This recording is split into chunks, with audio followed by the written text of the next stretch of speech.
بسم الله الرحمن الرحيم. اللهم صل على محمد وآل محمد.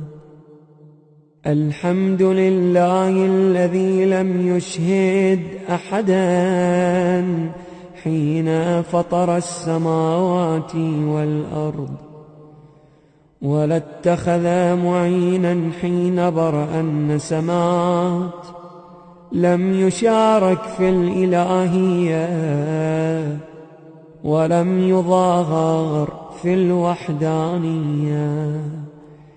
كلت الألسن عن غاية صفته، والعقول عن كنه معرفته، وتواضعت الجبابرة لهيبته، وعنت الوجوه لخشيته، وانقاد كل عظيم لعظمته. فلك الحمد متواترا متسقا ومتواليا مستوسقا، وصلواته على رسوله أبدا، وسلامه دائما سرمدا.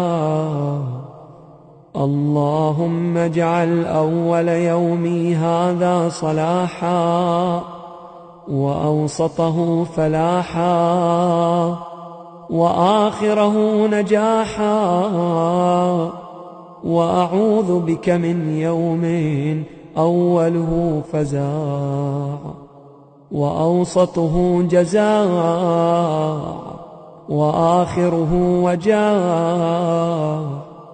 اللهم إني أستغفرك لكل نذر نذرته،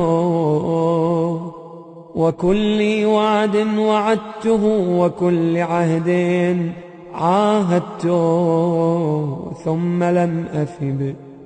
وأسألك في مظالم عبادك عندي، فأيما عبد من عبيدك أو أمة من إمائك كانت له قبلي مظلمة ظلمتها إياه في نفسه أو في عرضه أو في ماله أو في أهله وولده، أو غيبة اغتبته بها، أو تحامل عليه بميل أو هوى، أو أنفة أو حمية أو رياء أو عصبية، غائبا كان أو شاهدا، وحيا كان أو ميتا.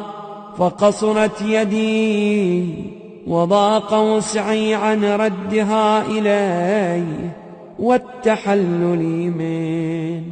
فأسألك يا من يملك الحاجات وهي مستجيبة لمشيته ومسرعة إلى إرادته، أن تصلي على محمد وآل محمد، وأن ترضيه عني بما شئت، وتهب لي من عندك رحمة، إنه لا تنقصك المغفرة ولا تضرك الموهبة يا أرحم الراحمين. اللهم أولني في كل يوم 2 نعمتين منك 2، سعادة في أوله بطاعتك، ونعمة في آخره بمغفرتك، يا من هو الإله ولا يغفر الذنوب سواه.